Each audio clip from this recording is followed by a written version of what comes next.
While every pen tester and bug bounty hunter loves to hack, this is not what is valuable for our clients. Yes, hacking is a critical part of being a penetration tester, but the product that is delivered to our clients during penetration testing is actually the report. Many people who have never worked in cybersecurity or performed bug bounty hunting do not have an idea what a pen testing report looks like. In this video, we will go over the core components that should be included in a report and help you on your way to becoming a cybersecurity professional. While every pentest report looks different and there's no true standard, every pentest report contains a management summary and observations. Before we start on our example report, first we have to have an example client. What you are seeing here are a couple of details of an example application that we're testing. This type of information is normally in the scoping document. The first item we will tackle is the management summary, also known as the executive summary. The management summary is a selection of text that is made, as the name implies, for management.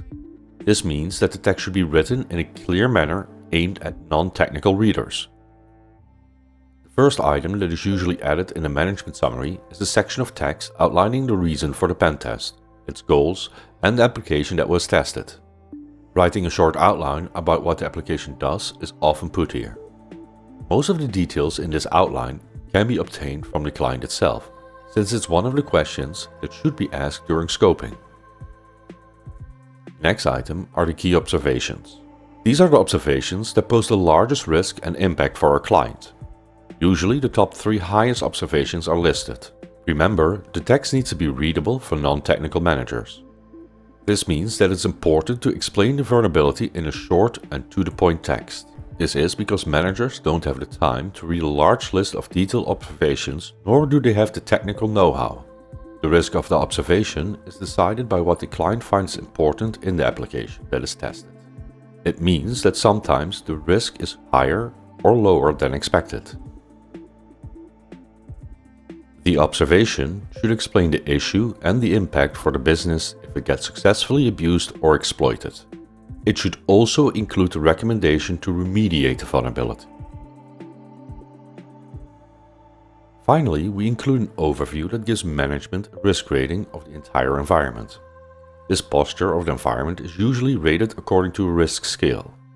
While there are many options for different risk scales, personally, I always use a word to indicate risk, since I believe words are more understandable for managers than numbers. Whatever risk rating you decide on, an appendix has to be made to explain the risk system.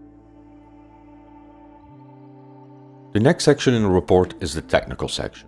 This section contains the scope and the detailed observations. The first section is the scope. In the scope, we explain what tests we've done on the environment and what the goal of the particular test was.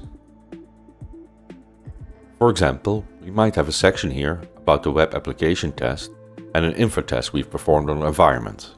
In that section, we will explain what a web application test means and a synopsis of what has been performed.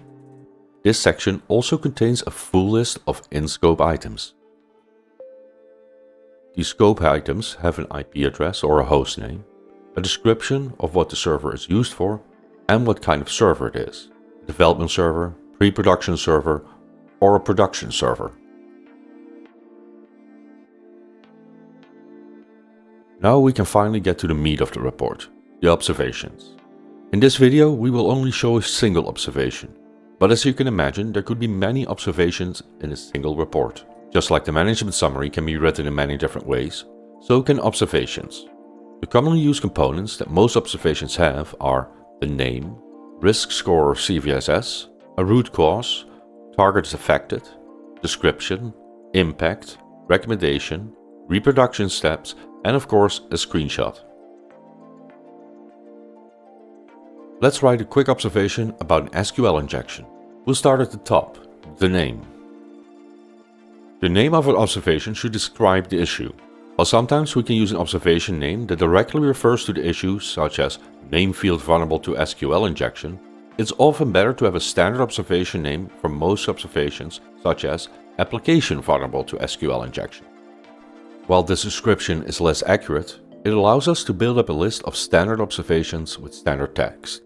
When we encounter the same observation in the future, we can just copy the observation and adjust the observation to our needs. The next thing we usually see at the top of the observation is the CVSS or risk score. This is a score that is calculated and indicates the risk that the observation poses. We can use an online calculator to calculate the CVSS score. Since there is not a set in stone way to create observations, some cybersecurity companies use a different system where risk and impact are calculated to create a value. In our case, we will have the root cause also at the top. We can use a word and no further explanation, since the explanation is in the appendix at the bottom of the report. Now it's time to start writing. First is a description of the observation. Here you describe what you found, where you found it and what kind of risk is associated with it. Next, we will do the impact. This is a section where we make the impact of the vulnerability apply more to the environment and put the risk into a context that the business can understand. After the impact, we can do the recommendation. Here we recommend what the client needs to do to fix this issue. If it's a simple setting, then it's often recommended in the recommendation. If it's a more complicated matter, then an advice is usually given. Some reports contain the reproduction steps, others do not. The reproduction steps, as the name implies, contain the steps that a tech can take to reproduce the vulnerability. And then the final part, the screenshot. The screenshots need to show the vulnerability. Since screenshots might contain a lot of irrelevant information, we make an outline around the section that is relevant for the observation. Now if you write the appendix, add graphs in the management summary and fill in all your observations, you'll have a Pentest report. We hope you learned something. If you did, please leave a comment about what you learned, subscribe or leave a like. It would really help us with the YouTube algorithm. Act ethically and thank you for watching.